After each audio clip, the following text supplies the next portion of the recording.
guests with us who are going to share with us experiences about their journey of being a trainer.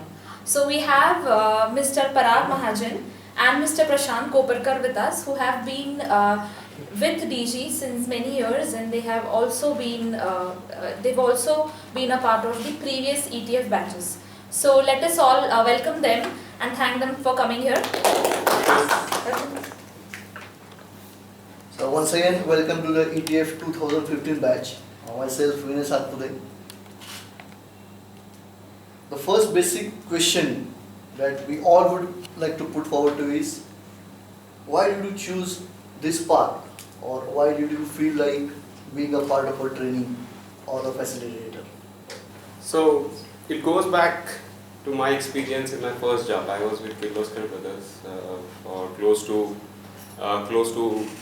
8 years, and it was a turnkey projects role with government, semi-government and private sector as such. And through the experience I realized that common sense is not that common. And that's where in that journey I kept on improvising internal processes, automating most of the stuff which was probably manual at that point. So basically, do your job effectively, do your job much better in a systematic manner, in a predictive manner. And I was not PMP certified by then. I kept on learning on the job and implementing, kept on improving. And I then realized that, you know what, this is a lot of things you can now share with others. After my stint with KBL, I went to some other company for a year and then with BMC. It's around that, when I had around 10-12 years of experience, I started realizing that, you know what, there's a lot of potential, that you can share what you have learned. Why let others fail and then learn? Why don't share? So that's where I came on this thing. And I had a natural liking as well to talk, to act at times. So I said this is good complementary profile. Right from your college days, you were a part of this thing. Not exactly training, but in other ways. Yeah, actually, in college days, I would say engineering, I was kind of a junior professor as well on some of the topics that I love, academic or maths or stuff that I was strong at. I used to conduct smaller sessions at hostel and stuff like that. So yeah, you can say that. And so what do we learn in our course? What is our solar moon? You can put it in that way. Absolutely, absolutely.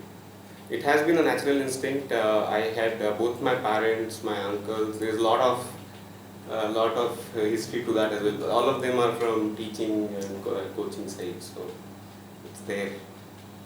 In the DM. So that reminds me of my college days. So I was a quite shy boy. So I will not be much interacting with girls, etc. Except the time when as the exams are approaching, when somebody has doubts in maths, then I will be a different animal altogether. I will be actually completely passionately watching. Doesn't matter who is in front of me. So I had liking for training for quite a few years. That was something, even in job I used to find that is something I really enjoy. But never thought of doing that as a profession. But like project life cycle, right? We say as project progresses, requirements change. Right? Similarly, I say our life cycle. Yeah, in our life cycles also at different points in time, different things become important. So there came a time where I really started thinking what is really important for me, and this training is something came to my mind. Making a decision to move into it was something still took me few years actually, but then walked in an opportunity for me when I was working in Wipro.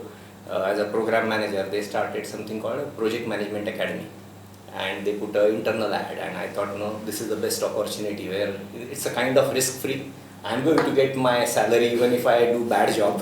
That when you change a profession, that risk is always there. So I was really lucky to have that opportunity come my way, but I always had that passion, and probably I was at right place at right time. So that's how I moved into training. You did this course in 2008, 2013. If perhaps this would have been done some years earlier, it could have benefited in some different way? Spending your thoughts and energy on, oh, I should have done that. I mean, yes, at times those thoughts come in, but you have to move on. You cannot keep on spending your time in that, because after this, you also realize that there is a lot of work that needs to go in. So let's put energy on the right course, right thoughts, rather than on why I did not. I mean, I can still spend lots of my time in terms of why did I cancel my VIT's admission and took it in some other college for the first year engineering. It's a history, right? I can't change it. So it's okay. Put other way around, what would you suggest for young entrepreneurs or young budding facilitators when they should do such kind of a course? You should have some experience under your belt, and at least 5 to 6 years, I would say, and that should go at that point, based on your own confidence level and your own assessment. I think that's all. Some experience, I would say, you need, because otherwise you tend to be bookish. That's not something that would sail in the long term. When we started this journey and when we became a part of the CTF family for 2015, we had this feeling in the mind: is it too late that we've started this? Did we take a lot of time to arrive to this decision? But like you said, channelize your energy towards positive thinking rather than what happened. Let me just focus in future. Absolutely. And follow your passion. So I think that's really going to be motivating for all of us. Thank you for that dose of advice. What would you say, Prashant, to us? Like we all have this feeling in our mind, because I believe you are now full time into this, right? So we all have this feeling in our mind that we are not in the right profession. Some point of time in our life we feel this is not what I wanted to do. So did you feel that ever when you were working?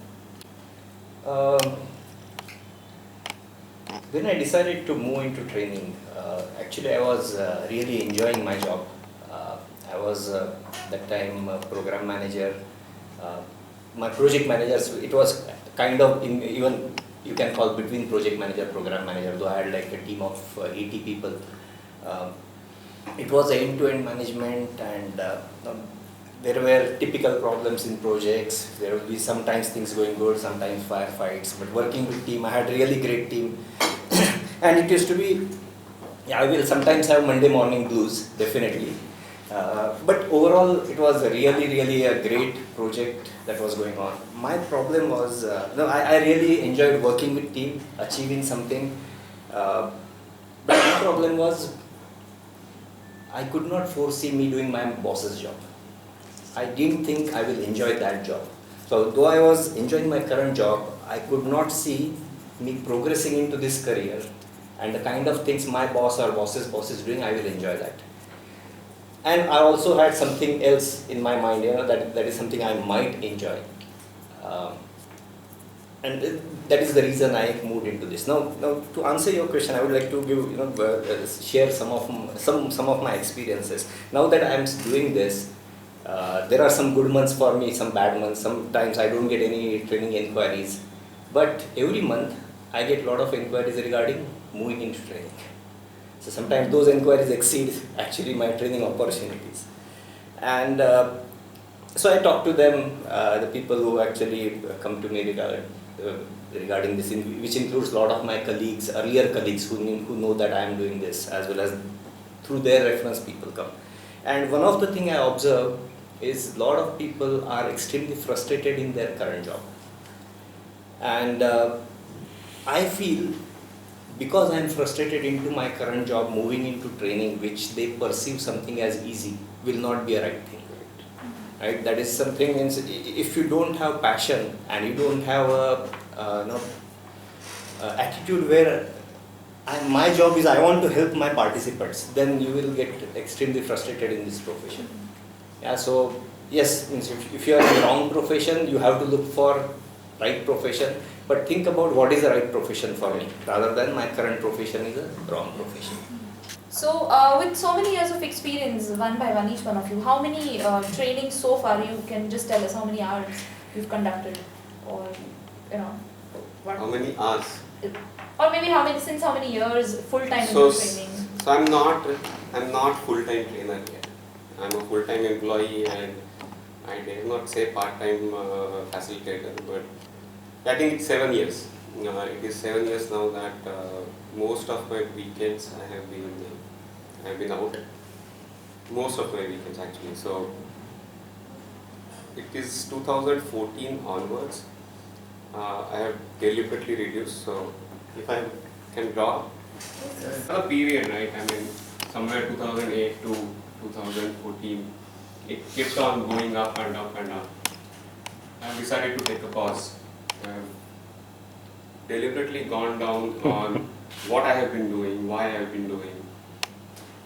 Can I do something different? Can I do something in a completely different domain and get back much stronger?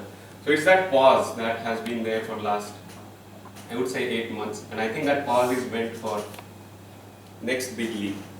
And when I'm saying I have paused, probably I'm working on 3 to 4 weekends in a month, rather 4 instead of 8. Probably I am busy on 3 or 4. That's where that limp is. But it has been quite a difficult journey, I would say, because you keep on getting opportunities, you keep on getting challenges into, oh, now this is a batch of 100 where the highest experienced person is 32 years and the lowest is 3 years, and they are all in same room. I mean, you get jitters, right? I mean, session plan for these guys so that everybody is engaged. You're spending midnight oil on that. This on the background that you're working in a multi-geographic locations, you're managing projects distributed.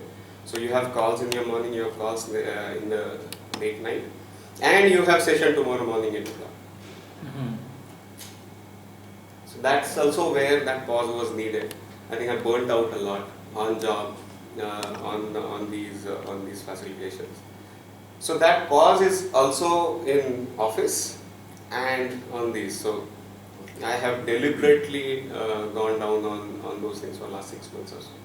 End of 2007, I don't really know how many days, or I didn't keep track. So that was my job. So I have done a lot of trainings. From 2008 onward, I have done many trainings. As a full-time freelance trainer from last year, I have just completed 1 year, and I'm still not established. So to give you some idea about number of trainings, there are some good months where I have got as many as 8 trainings, and there are some bad months where I have got as low as 2 trainings. Before the start of a session, they have goosebumps, some butterflies, sometimes. How do you overcome it? Yeah, means they remain even after certain amount of experience. Also, those goosebumps remain. And see, 2 things I would say. One is your preparedness. Okay, if you are not prepared, you are going to have a lot of goosebumps. So, how much effort you put to make yourself ready for that session, that counts a lot. In spite you being prepared, yes. Standing in front of a crowd and on a stage and talking, yeah, there will be goosebumps. So my method is, if it is a new training, till up to 10 minutes before the training starts, I will be still looking at it, because I always feel comfortable when I am on any slide. I know exactly what next 10 slides are. That level of preparedness I really need. Second thing is, I will share with you something I read about. So let's say you are going for a job interview, and there are just last 5 minutes remaining, and so one thing you can do is just Google search about that company, find out more about that organization, kind of thing. Or second thing is, just go to washroom and just say, yes, I'm the best. I'm going to crack it. So what that article said is, if you do the second one, there is a better chance that you will do better in the interview. So just before the training, I stopped preparing. The preparation I'm going through slides, kind of thing, and I just as a routine, I say, I reassure myself, yes, or visualizing I'm doing very good training, kind of thing, that also. absolutely right. I mean, it does not matter how long you have been training. My weakness had been my voice. At the start of training, Dhananjay might know. I mean, this is one area where I used to shiver, and you could sense it.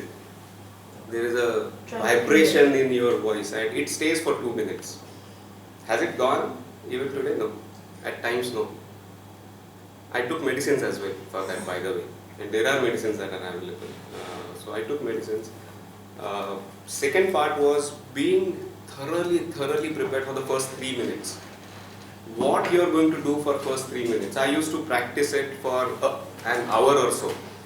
Keep on repeating, record, repeat, till it becomes a habit. Even in somebody wakes you up at 4 o'clock in the morning, you should be able to say that in 3 minutes. The exact 3 minutes. I did it for first, I would say 3 to 4 months regularly, because every day you go, the 3 minutes are going to be different for different sessions, and that's what I kind of practiced. And second thing that I practice is, he says, right, I mean, yes, I can do it. There is another way of all is well, right? But there is a third aspect, and deep breathe. Your shoulders up, chest is up, shoulders are flat out there, and this pose. I do it. Nothing more than that. And try and sleep as much as you can before the training. Why I'm saying try, because I am something like him, right? I mean, no matter how many times you have done it, you want to go through all your notes, you want to go through all your session plans, what has to be done differently based on the audience that you have on the next day. So a lot of thought would still go in, which would force you to stay up late or wake up early, and you compromise on your sleep. But it's for you to decide. If you are a person who sleeps every day 8 hours and 9 hours, and suddenly you sleep only for 3 hours, you are going to be impacted. Tell me one exciting moment of your training sessions and one embarrassing moment. Embarrassing are many. Let me start with embarrassing. You realize that you have given a wrong example to a right question. It has happened. There was an extremely genuine question that was asked. Somehow I misheard, misinterpreted, and gave a completely tangent example. It took me 2 minutes to realize. I moved on from that example. I did not even look back at the audience at that point, what their reactions are, whether the person got his answer or not. I moved back to the board to draw something or prepare for the next topic, and then I realized what the question was. And I said, boss, you screwed up. I turned back and said, guys, I think I made a mistake. Let me hear the question again. I will do my honest job of answering or telling you that this is not. But the example that I gave was pretty wrong. And this was in a group of around 75. Oh. It was a huge group, and that was the most embarrassing moment. Otherwise, but I'm glad that I realized. And second, I had that conviction and courage that go and confront rather than just escape that way. Because I would have lost all those 75 had I not connected back. I would have lost them for the entire day, remaining part of the day. So that was interesting. I have fallen down, I have hit objects, I have hit the dashboards during the process, because you are too excited at times. You are moving around, you are into that, and you are not observing your steps and all that. So those kind of embarrassments are day in, day out. But those are manageable. You also need to plan your movements. You also need to plan your footing, positions, and how are you going to be routed, standard, sitting, all that, right? You have to think through all that. And initially it was all impromptu. I think the age is catching up, so that's where also these things are coming up. But now those kind of embarrassments are definitely down. I can take that, but you also had a second question in terms of what was exciting, right? So let me answer that. Prashant, maybe you can take that and then we take the next. Exciting moment, I think when I first conducted the training, looking at the feedback that I got for that, I would say that was the most exciting in the job. And within last 1 year, with the first training I conducted for my own customer, and immediately within 2-3 days I got a query for doing another training. I would say that was a very exciting moment. Other than that, there are days where you feel the training really clicked. No matter how well you are prepared every time, there are days where it really clicks, or as we say in Marathi, bhatti zamli त्या दिवशी बरोबर. And then that is the day you feel so great. It's a extremely satisfied kind of moment you will have at that point. And how about the embarrassing part for you? Oh, embarrassing, pretty similar to it. Hitting something, you are just excited and moving around, and there is a, this is number one enemy, this whiteboard. Just hit it, and or giving the wrong answer, that's again, and then people patiently listen. The worst thing is they will patiently listen to you for 2 minutes, and then the person asks, no, actually my question was this. Those kind of things becomes a bit embarrassing. But yeah, at the end of the good training when you have, and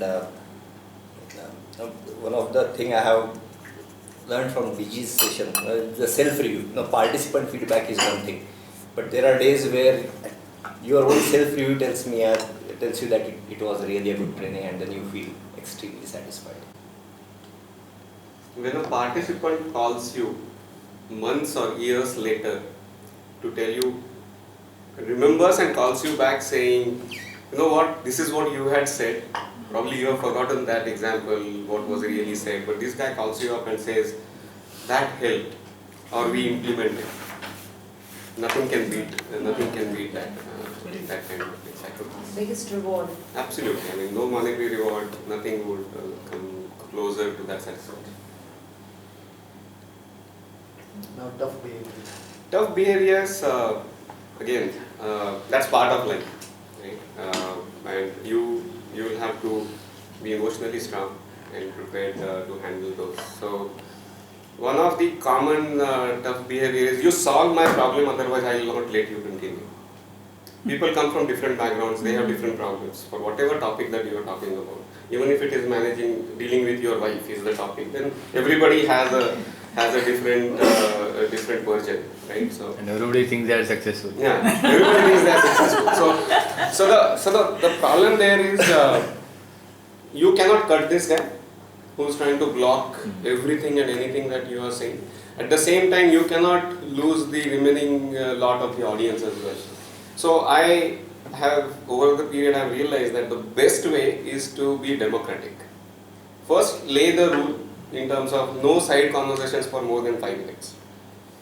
If you think that any discussion is getting dragged in a direction that you are not interested in, raise your hand. And all such topics we would park. Now what happens is, people patiently let this guy speak for once, twice, thrice. They start realizing something. It's necessary that we need to corner this XYZ, right? They will start raising hand. The moment he asks questions, they raise hand. Now that's an extremely other behavior. They don't let him up. That guy also gets a feedback, and you are safe, right? You have not done anything, but you are safe. Your session continues as planned. And if they are really interested in that topic, why not? If they don't raise hands, that indicates that they also want to know more about that problem. In that case, your job then becomes, okay, we will talk about it. What is the impact to the timelines? What is the impact on the content that I had planned today?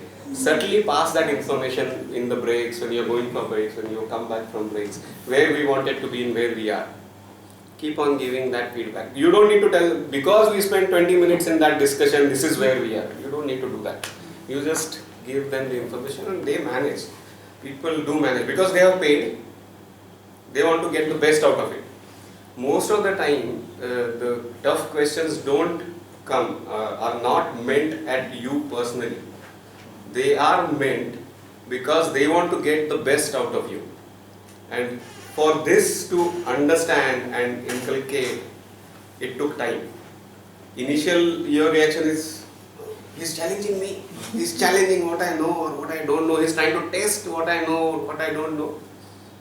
Not so. They want to get the best out of it. The moment you start telling yourself that, look at the question, not the tone, not the language, look at the content of the question. Your own reactions are much more composed. Am I there yet? No. I think I still make mistakes in handling tough questions and then go back and write it down again. What did you do today? What you messed up? And you keep on doing it. So every training is a learning for the next one. Absolutely. Absolutely. I faced more this difficult students or difficult situations in when I was an employee and conducting trainings rather than these outside trainings. And what I've observed is people who are sent to trainings mandatorily, who don't want to attend trainings, they tend to be more, more of these tough customers. So one of the toughest behavior I would say is where participant is saying something like, I'm talking about a topic and says, all these don't work practically. I know kind of thing. Yeah, this doesn't work. Yes. So there are a few things happening. One is his tone that the participant is using actually is creating a negative environment. Second thing is through his expressions, it's kind of he's trying to imply that training doesn't have any value. And third thing is, I know better. Practically this is work. So as a trainer again, he's trying to say that more than you, I know things better kind of thing. And that is a overall kind of negative atmosphere as far as my training objective as well. So one of the thing I do for handling this situation, and there are going to be infinitely different situations, so you cannot have a ready-made solution for each of the situation, but always keeping focus on the objective. What is my objective? Why am I standing here? Because these are my customers, including the person who is asking this tough question. So my job is, the reason I am here is I want them to have some takeaway, some learning. So how I can do that? Right? If you keep that in mind, you will get the solution. Now some of the things that has to be done is you don't want to insult that person, because with that what you are doing is you are adding to the negative environment. The overall, and he might be friend of some other people. I have seen when I was working, some of my colleagues where as an in-house trainer they have authority, you can ask the person to leave, etc. And the moment you do that, overall you can feel the whole class is in the pin drop silence and they are not going to they are not going to ask any questions. So by doing that, you are actually adding to what negative environment he created. So you definitely don't want to do that. At the same time, I want to make sure that people are understanding the value of it. So I will do something about it. Tell me why you think it doesn't work. So he is getting his chance to throw out some example where he thinks none of these things are working, or sometimes it's his frustration in his job. And then most ideal way is if I am able to connect that to some principle, saying that that is what is supposed to be done and this is how it is linked to that. That's the most idealistic way. Does it work every time? No. But my always approach is how linking it to why this training is important, even in every situation. There is a theory and then there is a practical behavior, right? There is a link between that. Making sure my participants understand importance of knowing the theory, and then the art of project management, right? Both things they have to understand. So I take that as an opportunity to convey that. Second thing is similar to what Parag mentioned. I don't want getting carried away in that the question this person is asking. Maybe other people are not interested. I have never tried the method you said. Maybe I will try that sometime. But again, as part of initial ground rules, saying that some certain things we will take offline. So I only suggest, can we take it offline if the debate is going more than a couple of minutes? I will say let's take it offline. One of the things I learned from DG actually in this training, which I did not know that as a principle. So again, I would say that as one of the principle of handling tough situation is the person give him a royal exit, as DG calls. He has taken a stand, and sometimes what happens is now it's his ego. how to get out of that stand that I have taken. So figure out how you can give him royal exit. It's a kind of yeah. You are also good, but yeah, this is how the project management principle is. But it doesn't mean you are wrong. In some situations, you have to deal tactically or something like that. So personality types. So I will come to learning objectives a little later, but again because we just discussed recently. What work or what pre-work do you do before conducting a session to understand the personality types, and what is your secret ways of handling that, or maybe what kind of exercise do you do prior to actually getting into the class? Understanding personality type before entering the class, I would say only 1% of the time. Okay. It's always once you enter. And that 1% is if you're doing in-house trainings and you get the list.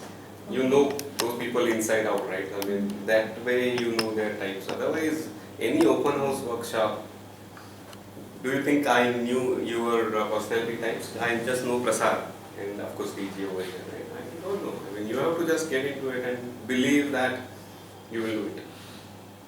And in terms of preparation, right? I mean, there is no hard rule that, okay, 1 hour would need 5 hours of preparation or 20 hours of preparation. There is no hard rule. Depends upon what is the topic. For example, if you want to take a tool training, somebody was talking about Excel training, right, earlier, or MS Project training for that matter. The kind of examples, the data that you need to build itself might take 40 hours, even if it's a 1 hour training. Because you would have to build it, you will have to do all your exercises, you will have to make sure what are the permutations, combinations, what kind of questions would come on that, how do I manipulate the data to include more exercises, more simulations on that. That itself might take ages. Look at 40 hours spread over how many days? You're not going to get those 40 hours continuous anyways. So it's going to be a massive effort for that matter, if it's a tool training. If it's a completely new topic, that you have not done any training before on that topic, again, you will have to make sure that your session plans, you validate, update. Again, that 1 hour session, 2 hour session, the amount of prep is going to be different. So we recently in office did some workshops, 1-day workshops for our partners. To design that session plan and content, it took me 45 days. While none of the content was developed by me.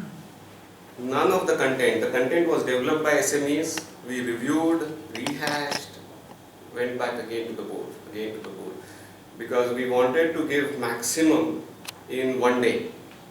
Otherwise that session, that training is worth 5 full days of training, which I did not have time and energy and money as well. So we had to compress it in a day, and we did 5 such sessions.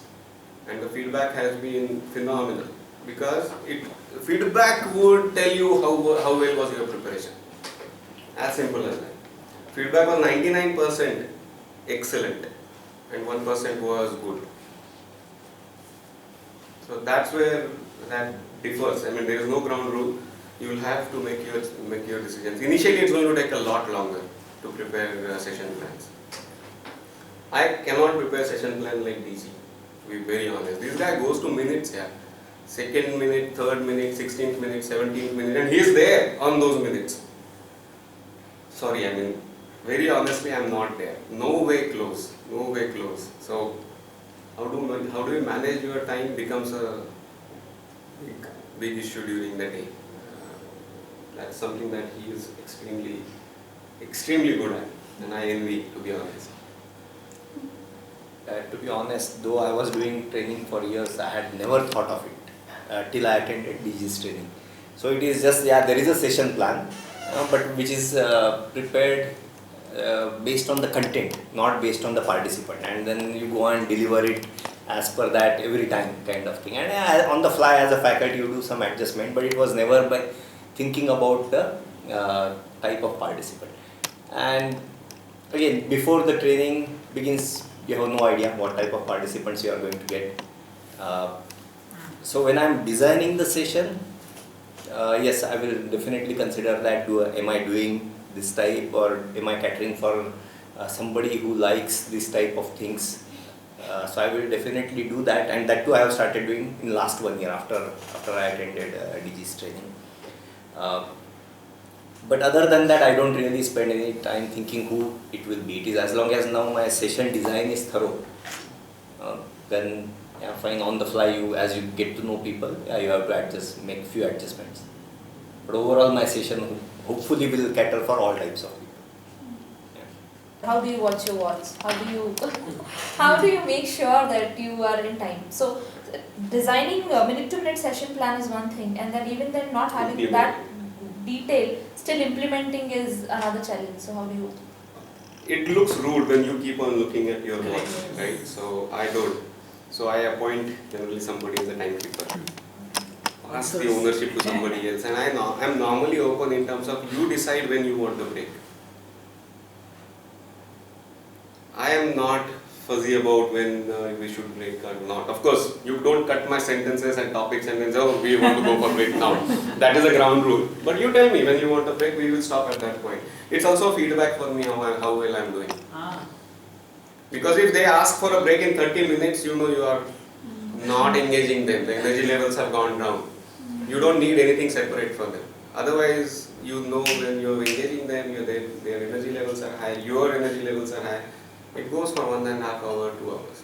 Now coming back to the topics that you want to cover, I make a small note at times at the corner of the board.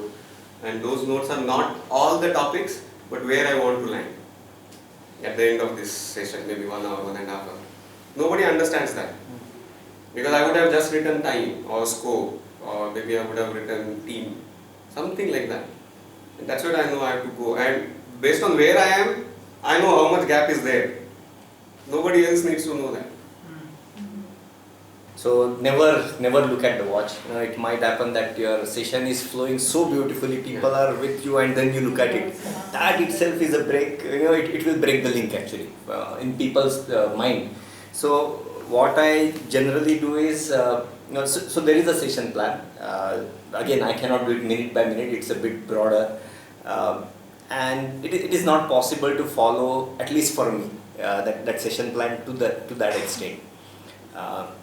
So for watching the watch, I generally keep a watch next to my laptop. So when I'm coming here for going to next, I can look at it. So that is something, because I don't know which facility I am going, whether there will be wall clock or not. If it is really there in front of me, that's really good. But again, I do not cross-check my session plan against that. It's not possible to by heart, on 18th minute I want to go here kind of thing. So I will have something in my mind on every day of the training, generally around tea break where I want to be, by lunch approximately where I want to be. And as long as that is in the head, you can manage the pace and you can manage the overall time of the session. Not go per plan. So let's be clear on that. I mean, I have not conducted a training that went by plan. Based on questions, you will have to make changes. The questions may indicate that they need some kind of simulation, some kind of activity, rather than just going through the theory and slides. At times you will know that no slides. That's not working, because the moment you put slides, if you get that kind of audience, then you're better off by not using anything out there. So what are you going to do? Some exercises, some kind of drama, some kind of conversations, group conversations, which you had not planned in your plan A. So you have your plan B's and C's. So you will have to be on your toes for sure. And as he said, you don't have those printouts on your table. Which, now this is gone, this is where I am. And you keep on shifting between A, B, C, whatever variations you have, you keep on shifting between them. So it has to be. In your 24-hour schedule, do you still practice some yogas, like what we are learning, Kut Shlokas, Pranayam? I do play 1 hour every day, badminton, Surya Namaskar. Am I regular? No. So again, that 2014, last November, I was 75 kgs. When I got married, I was 50. It's about 12 years. I have managed. I mean, the routine, the time of eating and all that has been completely gone for toss. So that's again one reason where I took a pause. There was some medical suspects, I would say, not issues but suspects. So I said enough, let's take a pause, and then started regularly. Before that, I was doing it in a sporadic manner. There would be bursts, 3 months I am doing something, and then for next 6 months I am not doing anything. So now it's very much in a regular manner. Managed to come down on the weight side, so that's helping the energy levels. Overall agility and commitment is much higher. So what else you are doing there? This is the question. What else you are, while taking this break, this is one on exercise side, Right. but the singing. Second is spending time with my kids. I had missed that part because of my all weekends and all that. And to a level where my daughter started complaining. Tu nastos gari. Hmm. Because on weekdays when you come by around 7, 7:30, 8, you are into the calls. They sleep at 8:39. By the time you are free at 11, they are sleeping. They wake up at 6 and are gone by the time you wake up because you stayed up late.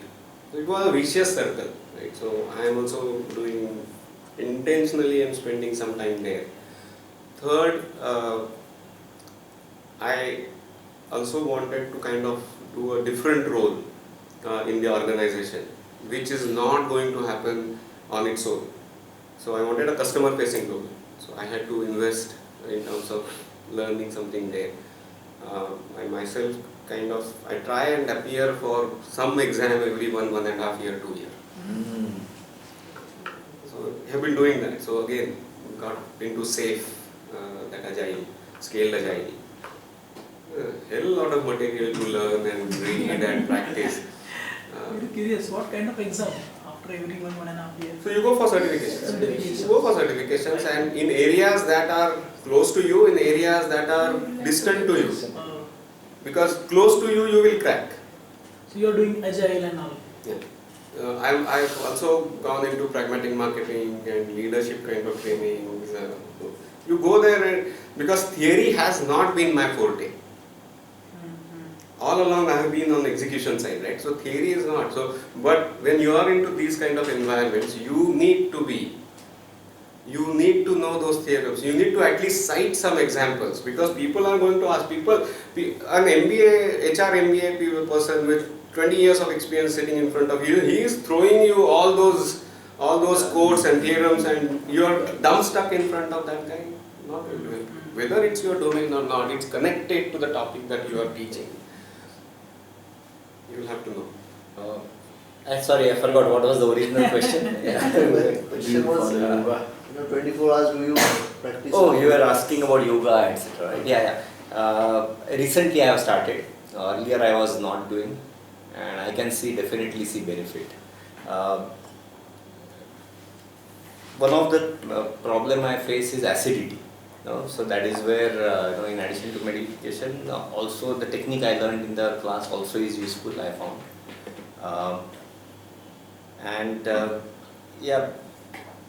Just having active lifestyle, it is not possible on training days at times. Especially with in the training you will be having a lot of travel, so the food and everything becomes you can't get always home food. There will be oily stuff and things like that. So it is very important to take care of your health, especially What once you are technique? Can you share the technique? It was a breathing technique that BG taught. So it is like that is what actually I found helps acidity. So Timing of your dinner. That's one thing that has helped me enormously. 6:37. Oh, That's true. And my immediate, 11 बजे क्या खाओगे? Right, रात को. Nothing. Fruit or milk without sugar. That's it. And now that has been routine. Now you don't need it. Because you have trained your body to have input at 10 o'clock in the night or 11 in the night. It demands. You tell it, no, you're not going to get it. First month was bad. I couldn't sleep much. When that journey started, I couldn't sleep much because I was hungry. But then slowly it accepted. The body metabolism will accept. That's one thing that has helped a lot in terms of your throat, in terms of acidity or other issues.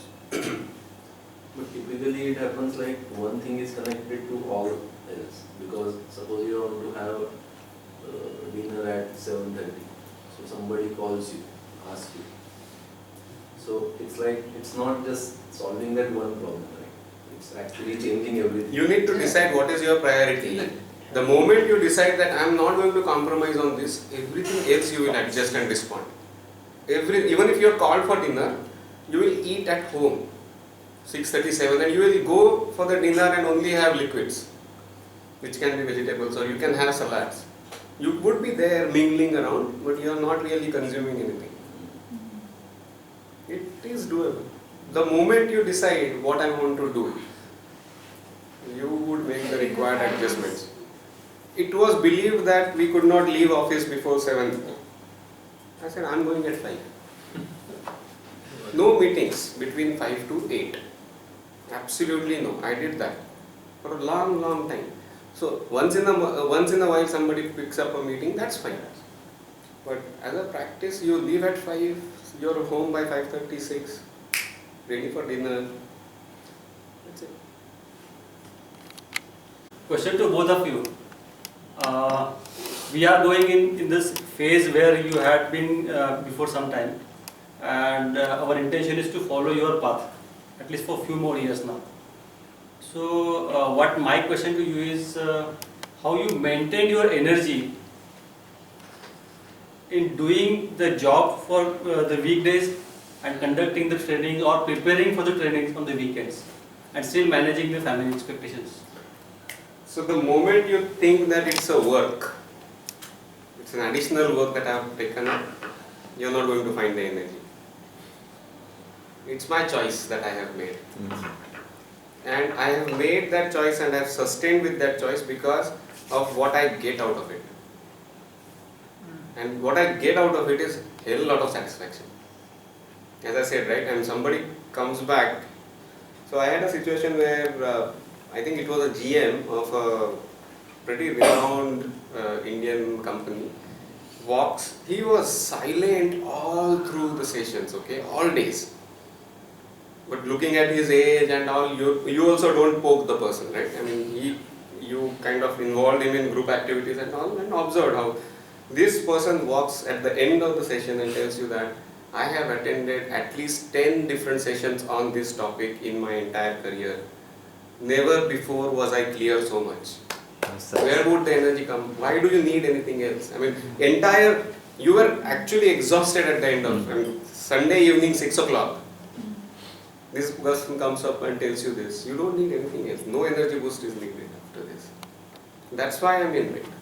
So, if you enjoy what you do in these days, there will be no dearth of energy. Here I would face that challenge. It's like as tough as what Parag has faced. The challenge I had faced when doing in the job, sometimes you are doing day in day out, which it becomes too much. You know, when you have a set of trainings and then your colleague has fallen sick, so you end up doing just too many days of consecutive trainings, and that can be a training thing. But yeah, again, as long as you have the passion for training, and as he said, it's a performance. I have to go and perform out there to make sure my participants have something. Then yeah, you will get the energy. Questions so far were like how you started in 2008, now in 2015, almost 7 years. So we understand there's a lot of hard work, lot of pain that you have gone through. But looking at where you are today, where you would like to see yourself 5 years down the line or 10 years down the line, do you try to pick or see in the future? Do you have some kind of a target set for yourself as a trainer, as a facilitator, as a person? I have not thought a lot about it actually, where I want to be. But recently, as recent as this week, certain thoughts came where I was looking at DG's profile. And then I was writing my profile.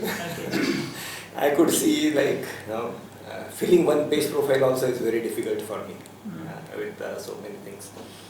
And that is where, so on training front, I don't really have a lot of, training is something I enjoy. I'm sure I will keep doing that as long as I have that passion. doing something more than that. And that is where if you see DG is one of, I would say, is the idol. Like there are many people who not only excel in their own field, they are contributing in so many different ways. And that is what I am hoping that one day I will be, this training is kind of anyway happening. I don't have to push too much focus, too much energy on marketing or things like that. Training, yes, the training that I have to still put equal effort because I want to make sure it is successful. But I will have some free time and I will be able to do certain other things which will give me a lot more satisfaction in life. That is where I am seeing myself, hopefully. DJ would kill me for this. I have been saying this for so many times. That shift, final fifth gear, has to come somewhere. Lunia. I think that's where that issue is, that I'm spending time there now. So, What is that fifth gear? full time. Full time. Full time. Say, Transition phase. that's where once you go on that route, then you set goals, right? My first goal itself has been delayed by at least 3 years. At least 3 years. It was 2011. My original goal was to 2011, November of 2011. There's a story why November, so I don't get into it. Anyways, I'm tempted, but this guy is here, so I'm not going to tell. So that got shifted, and now I'm still trying to make it that level. Once that is done, what I want to do, I could not do it consistently in the last 7-8 years, is not only do it for money. What DG does it, right, for charity, or he keeps on doing some other side activities. I want to kind of do some projects with NGOs, being there, and there are a lot of opportunities there, and they do need help. And locally, you don't need to go somewhere else as well. You can give them your weekend or two and kind of manage through them. I think that's one area where I have not been able to do much, and I will do that. That's something that I expect me to spend a good amount of time. With the extension of this question, probably, do you have some kind of framework that you follow to look into the future? Like framework, maybe anything. Like how do you plan? So I'm not into that too much of analysis and then trying to prove yourself that now that data supports you can quit your job, and it's pretty intuitive most of the time, and you need to feel that okay, I'm ready for it, or I can do it. It's gut feeling, more of your gut feeling and intuition that would drive it for me, and that's why only the supporting tool is SWOT. Anytime anybody comes to me for any questions, first thing that I would talk is, have you done that? If not, let's speak later. Yeah, as such, so I am, you mentioned intuitive, etc. So I remembered my personality type. I'm INFP, so I don't do much of planning and organizing. But having said that, I did find myself underachieving because of that, and at least I set my goals and I write down those goals, the short-term goals at least. So that is what I'm doing. And tell my goal to somebody else as well, to put pressure on me. How did you initially take your baby steps into freelancing? Like, did you contact any training institutes which actually worked with the freelancers? Because many times we don't know in what direction to move into, like what opportunities to tap into. And that might, in spite of having the passion to move ahead, we might feel demotivated. Okay, we are not getting that much of an opportunity. So if you can just guide us on how to actually move ahead into the freelancing part, like how to contact these people and get more of opportunities into all this. I think I was fortunate that we were the first batch, right? So we had Vinces at that time was working. So initial, I think 4 or 5 opportunities came through them. DG. First set of opportunities will come your way one way or the other through referral, because it's a larger group. somebody needs it, you will tell your friends at least, right? This is what I did about this training and now I'm ready, kind of stuff. So what I did is after this training, I conducted trainings internally in BMC. That was home pitch, right? Yeah. Test ground. That, So me and Sandeep Shauche, both of us did it together and we did couple of batches in BMC. And that was 50 people talking about it. Those 50 people don't stay in BMC forever. They go out. And somebody needs it, they will call. And it is through this mouth publicity only I have been getting contacted. You will get an entry. How long you remain there depends upon you.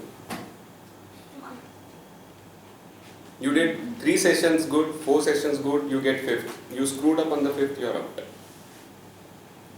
Because there is a lot of people are available. The way I did was through contacting. So when I decided to leave job, I didn't have anything in my hand. So started off by contacting companies, and somewhere it worked, and then it starts the referral. You know, somebody knows that you are doing good and they refer you and that kind of thing. But initially I had to just Google, find the Okay. companies, contact them. Okay. Majority of times you will get no once you are outside. Uh-huh. So you have to get used to that. If you are thinking of doing it, don't get demoralized by hearing no, because most of the time that is what you are going to get as an answer. Okay. And then through networks, you know, somebody knew, okay, there is a need kind of thing. Through my earlier students as well as colleagues, I got some references. But initially I had to put deliberate effort. Okay. And I'm still putting deliberate effort. Few things are coming on their own through referrals. But yeah. I have one previous question. This is kind of a money related one. We are not sure of how to actually design our rate cards or the commercials, that's the term. So in the first step, how do you go ahead and design your rate card? Or is it okay to give out a free session so that people get to know how you are as a trainer? Or will that be a demeaning value for your training, giving out a free session? You need to make effort to be heard before. Either you go and find forums where you can speak. Anyways, that's free in some institutes and something like that. So that you, one, you get practice. 2, you are heard by people outside your circle. Right? So that itself becomes your referral point, to be honest. And I have done sessions without asking for anything. And So that's deliberate. okay. And Because I we have, are at least I have done passionate it. to give it. But the people, the end user, sometimes the audience might treat it, okay, free session, they might not add that much value to it. I guess that everybody must have taken a training. The training which they attend on a free way, and the other one which they actually pay money, they are more keen and more attention is given on the second one. Until and unless, of course, the training is good enough. That's my concept. That's what is our take. That's Okay. what that until and unless is what I need to focus on. Okay, okay. It's up to me to change that perception, change that behavior. Okay. New perception. Mhm. You're right probably, but that's because the kind of trainers that they had seen who give free sessions were not up to Not, them. okay. Regarding doing free trainings, I think it's absolutely okay. And in fact, that is one of the way to get entry. Rate card is a tough thing, because of competition out there, but I prefer giving free session rather than agreeing to do it for a very low amount. That is my own strategy. I will not say I will do it for this amount, because I don't think that is, in my perception, that is not my worth. It's a lot more than that, but I can give free session because I can understand as a customer, you have a lot of doubts on me because you have never seen me conducting training. So I am okay to give free training. Okay, I just want to know is like who is an inspiration person for your life? Maybe it may be different for the different age group as we grow. And what is your experience? Is that whether that person or that particular personality is going to change us? Yes, I agree it's up to us, but what is your experience on this? When I came to know about this training for the first time, it was not, oh yes, this is what I want to do. Am I suitable? That doubt, self-doubt was there. And so Sandeep, I still remember, Sandeep got me in. Sandeep said, let's go and meet once. So we met once. We spoke probably till one day before the training. Also, I was calling him up and said, "Are you sure?" And he says, "I am sure. Get into it." And that, the way it was said, changed it forever. Correct? I mean, was the first session successful with all flying colors? No. But the whole intent was, this guy keeps on giving feedback. And can you do it? Can you do it? Can you do it? He can do any kind of challenges, can give you any kind of challenges to make sure that you test yourself. So, a simple example, he might call you, I'm going to say this, okay? On the evening, let's say 8 o'clock evening, he says, "Uday काय करतोस सकाळी?" You're natural, you don't know what's coming, right? So he said, "Nothing, I'm not." "Okay, 9 o'clock, come here." I said, "What will we do?" I said, "I can't talk right now, I'll call you later." So you're waiting for the call. Then call comes later and he says, there are two things that are to be done. One of them you will do, either a MS project training or 1, 2, 3, out of these 3 topics, one on PMP facilitation. We'll decide there based on what you are comfortable at. That choice is for you to brush up everything actually. So now you are put in a position where you don't have time to prepare session plans, otherwise you have to stay awake, right? It's 9 maybe in the night. But then, and you go there and he says, "I have not been using slides with them forever." Okay, laptop. Yeah. Very happy, Ravi. Now this is where those plan B's, plan C's would come in. And what it does is, your confidence is up. Your confidence is up because not you deliver, because he was also there. And he was there observing. He was not there full time, but he keeps on coming in and gives feedback. And I'm still worried, by the way, when he is in the room. I'm extremely worried. Down arrows, kitne aane wale hain? Right? But then that has been the motivation, that has been the inspiration, because I have seen his session plans, I have seen his trainings, I have never seen the energy in the class go down, and I know that I'm still not there. No way close. No way close. Maintaining my own energy is a challenge at times. So that's where the inspiration is, and that drives you nuts actually at times. Initially surprised when you said, when I'm confident because the DG is there. Actually, I have done one session in front of him and I would say I was also scared when he's there. Regarding the heroes, again, I don't really have a hero for life or something like that. But I tend to look for qualities, and then there are, for this, I think I should be like this person. And from training perspective, undoubtedly it is DG. I have attended DG's training. The first time I attended was actually when I was leaving job. One of my participants in my last batch, which I conducted as an employee, he told me, if you are going to do as a freelancer, I have attended training by DG. You go and attend. Then I said, okay, let me do that. So there happened to be training immediately in the following week after I quit. I attended that training, and yes, it was like way different than whatever I had seen training. Since I was in that profession, I had seen a lot of people conducting training. So there are a lot of areas in training where I would say, as well as doing the non-training related, other charity related things, I would say definitely DG is my idol. But yeah, it's different areas. If you ask me, I will say in this. Maybe I want to be like Sachin Tendulkar in certain areas. Okay. One more question. This question is like having a dinner at 6:30. So, means what things told you to do these things, or I will be leaving office by 5? My ECG. Okay. Okay.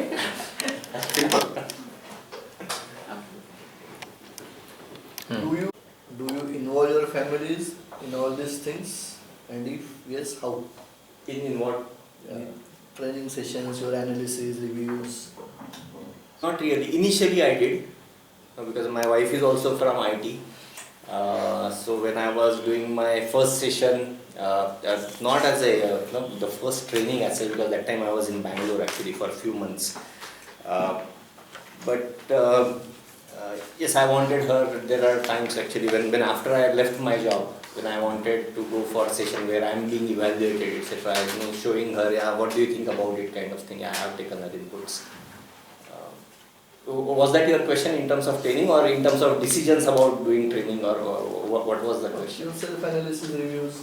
Yes, I have. Are they involved in all these activities? Not often, but yeah, very rare. There are a couple of occasions where I have it, where I want somebody else to look at it, and then I speak to my wife. So I'm better off. My wife is a doctor, so content scrutiny won't happen at home. But not much of involvement from training, feedback or design or something like that.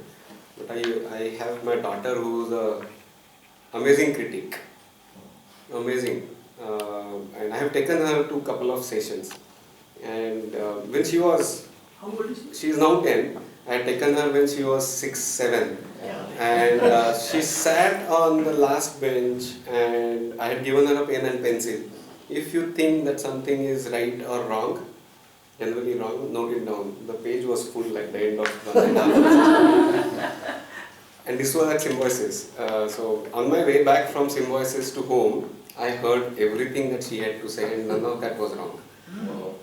None of. So I have been using her in that case. So anything new that I do or I want to do, I kind of record myself every 3 to 4 months for at least 30 minutes or hour to check your body language changes, your stance changes, your voice modulations, your movement. Something keeps on changing, right? So I use it and I watch it with her. And that's why she gives me a lot of, and she herself likes drama and all other things, right? So that's something that helps her as well to analyze her own behavior and others' behavior when she's in that environment. So it's dual benefit. Yeah, so actually during this training there was some learning in certain areas. So can you give some examples that learning is then applied to other areas of life, and because of that there is a wholesome growth in some sense? I remember what DG used to say when we were undergoing the training: treat your participants as your child. Okay? So that if they kind of attack or question or the way they are asking you, how would you deal if it was your child, if that the child was asking the question, right? So you're kind of going into that mode and emotionally controlling your emotions but answering the queries and all. It took me a long time, but why can't I behave the same way like with my wife?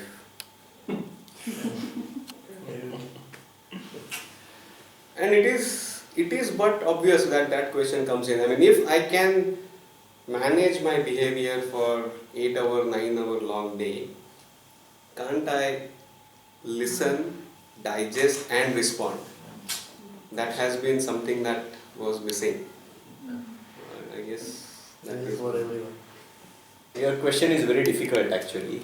I'm not thought of it, but in last 1 minute I could definitely think of one aspect, and I'm sure there will be more aspects. See, I had done MBTI training much earlier, long back in my career.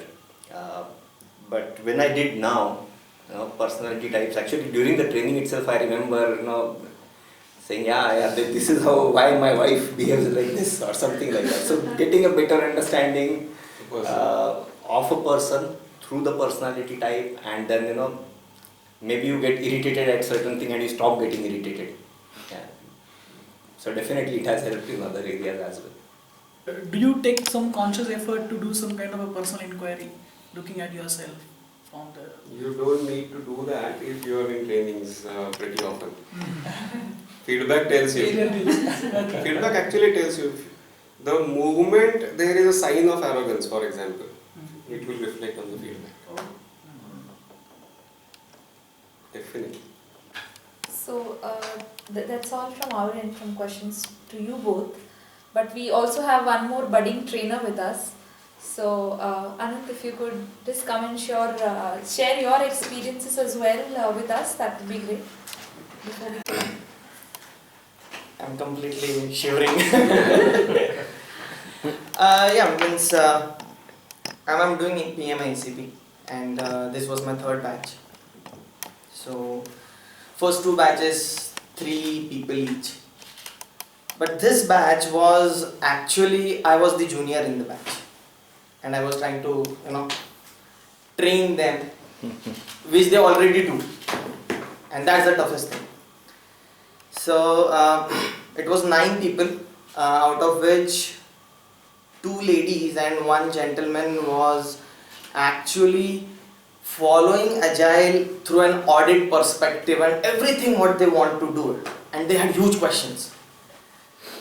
But fortunately, from that, the 2 ladies, they were colleagues in an organization. Okay, so from that, one was actually supporting me. So the thing is, when you start your first day, right, and when you stand there and you are shivering, you know that, and there are huge chances or possibility that you are going to screw up. So what I generally do is I take a deep breath and smile first, so that I hope that all my participants smile back to me. because the experience this was, all the 9 guys were senior to me, and they were maybe expecting that this guy will he give justice to our money or maybe certification. But within 1.5 hour, I can see spark in their eyes that no, we are doing good. We are doing good. Then there was a tough behavior. There was one lady from that,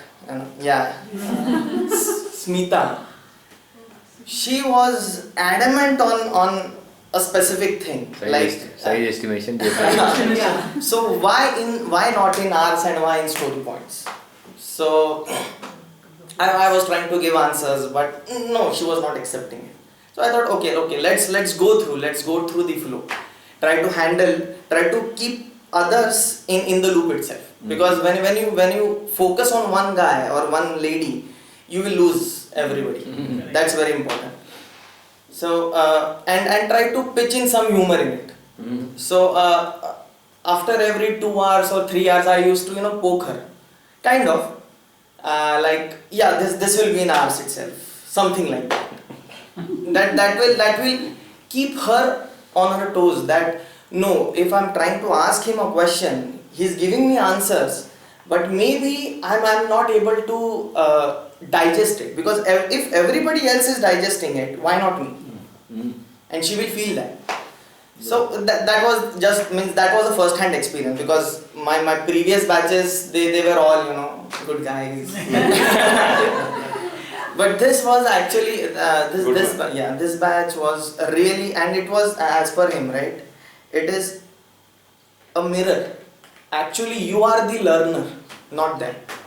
Because when you stand there and if you feel that no, I am going to teach them or facilitate, give all the information, you are down. You are gone. So feel that it is your first batch every day. Maybe Parag is doing for 7 years, so when he goes there and stands there, he must be feeling the same thing. No, this is my first batch and I have to do my best. So that's very important. And yeah, means 2 days I got almost 90% good feedback. There was one feedback on which that's open, that I need to be better prepared, and I got 2 in that. So that is a learning from my end. Okay, 90% it was good, but that 10% I need to improve. And yeah, go ahead. No, but I guess the sense of accomplishment for this session must have been higher than the other 2. Because you managed to handle tough behaviors, Absolutely. large crowd, more experienced people. So you cannot differentiate between personalities. right? So basically, if you have 3 sessions, I have 3 sessions behind me, okay? Every session has given me a learning. And I need to learn and move ahead, learn and move ahead. Yeah, obviously, it feels good that I was able to, do complete 2 days. People sitting in front of me were actually seniors to me, and I was able to communicate, connect to them. That is a challenge. But when you say that this satisfaction was higher, I would say my first session of PMP of communication, that was much higher, because that was my first session, 20 people, and DG had given me a open challenge that this needs to be done by you in next Saturday, coming Saturday, and I was, oh man, what should I do now? Session plan, nothing. But I started doing it. I started, creating that session plan. Obviously, not minute to minute, impossible. But yeah, trying to manage that session, and then moving ahead, learning from that. And I had a horrible session, second PMP. It was communication and stakeholder, and I screwed up. That was a big learning for me, actually big learning, because see, when you stand there, right, it's not you, it's DG's name. That's very You important. said the trainer, the institute, as you said. So it's ideally it's not you, it's DG's name on the line. And because of my second session failure, he had to take both the sessions again, and that was actually a setback for me. But I thought, okay, so I need to learn and move on and try to be well prepared. And there came an opportunity of PMI ACP, and I started with 3 people. Luckily on the 3rd batch I got 9, and it was tough, but it was a really good learning. I would say that if you want to do it, be prepared to fail. That's very important. I didn't scold you, huh? Scolding is not, there were few statements, few words that matter.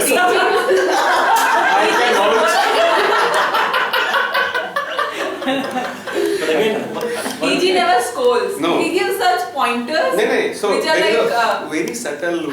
very subtle way. हे शाळेतले म्हणतात It त्याला. actually.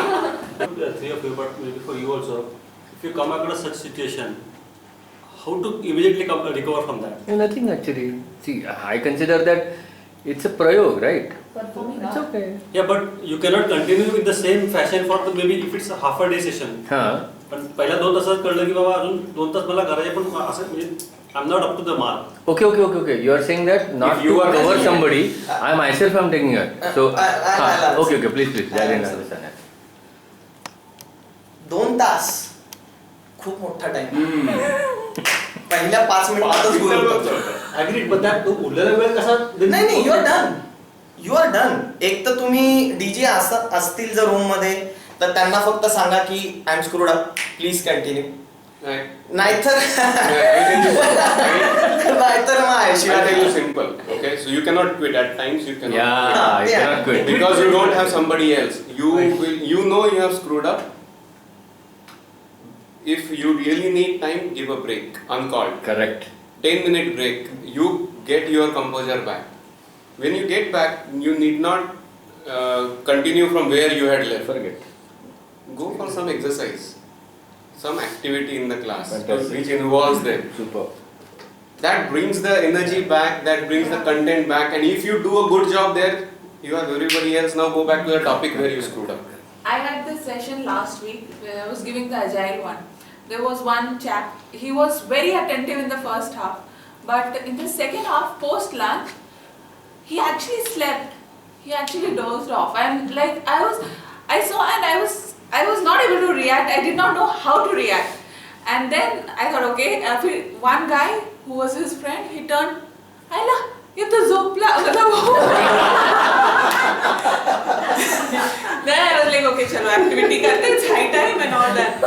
And it was so embarrassing for me. He was so attentive in the first half. Maybe it was lunch or then after the activity he was. But sometimes there are embarrassing moments and you have to have some. There are. This is where this principle has always helped me. My son. Now I have a daughter of 2 years, right? So she has zabardast energy teacher. Seriously, when she gets up at 7:30, sleeps in the night at 2. आणि दिवसभर full असतं, इकडे तिकडे चढ ह्याच्यावर हे कर, मग पप्पा घरी आले की मग धुवत व्हायचं, मग तर चालू असतं. किती इम्पॉर्टंट गोष्ट आहे त्याच्यातून लर्निंग सारखं, की तिला माहितीये की आपण कुठे एनर्जी कन्झर्व केली पाहिजे. आता फॉर एक्झाम्पल ती जेवायला बसली आहे ना, तर ती शांत बसेल, पण जेवण झालं की परत सुरू. So you need to know, म्हणजे तुम्ही जेव्हा उभे असता आपल्याला जाणवतं. मी फर्स्ट डे म्हणजे माझं फर्स्ट सेशन ACPचं पहिल्या दिवशी म्हणजे मी घरी जाऊन आनंदाला सांगितलं की माझे पाय अति दुखतात, म्हणजे आय एम डन, मी आता काय करू ऍक्च्युअली. पण फिजिकल कम्प्लिटली एक्झॉस्टेड. सेकंड डेला मग आय ट्राय टू ओके, मग थोडंसं बसा, थोडं पाणी प्या, किंवा त्यांना ऍक्टिव्हिटी दिली तर त्यांच्या बाजूला जाऊन बसा ते बाबा रे काय चाललंय ओके असं. यू नीड टू कन्झर्व, कारण when you start speaking up आणि कारण आपल्याला वाटतं की नाही करू शकतो यार, एक दिवस म्हणजे आराम, टेन्शन नाही. तसं नाही. तुमचा आवाज जेव्हा तुम्ही बोलता तेव्हा तुम्ही खूप एनर्जी स्पेंड करता तुमची. सो ते मॅनेज करून तुम्ही पुढे जाणं इज व्हेरी इम्पॉर्टंट. आणि कारण थकवा जाणून येतो पार्टिसिपंट्सना की तुम्ही थकला, ते तुम्ही जाणून देऊ नाही म्हणजे द्यायला नाही पाहिजे त्यांना. This would differ for every individual. So तुमची एनर्जी कशी आहे ते तुम्ही बघा आणि मग तुम्ही कन्झर्व करा आणि मग पुढे. कारण आपल्याला वाटतं आपला जोश असतो की नाही फर्स्ट डे ना बास फुल आरपार करून टाकू, असं नाही. There was a question that managing your office and working means when I did my TTT, that is ETF batch, I had from my side I had set expectations with TG that I will not be able to quit my job, that's for sure, because my family is dependent on me, and I'll try to go through this PMP and stuff and try to give facilitation. I'm trying to do that, but managing both things, see I'm sure managing both things, your family needs to be with you. I have a daughter 2 years old, and my wife, she takes care of her. She has sacrificed her profession. She is a fashion designer. She has sacrificed her profession for me, and I should keep that in my mind, because if I lose that or I lose her, it's done. So be prepared, and it has to be, you can say that fire in a belly. If you want to do that, go ahead and do it. Go ahead and do it. Come what may. That's it. Because we are not even there, and you all have already begun your journey. From the experience point of view, we have 3 generations of trainer. Like one who has been into training for a longer time, who just started, and who's just the 3rd session. So 3 different flavors, 3 generations. A big feast, isn't it, guys? I'm sure you'll agree. Yes. Lot many things to learn. In fact, yesterday when we were just when we got to know that we have to interview you all, we were like had so many questions, and we wanted to know so many things. And thank you so much for answering what we asked you and telling us even beyond that. I got a call from Geeta yesterday that उद्या काय करतो. की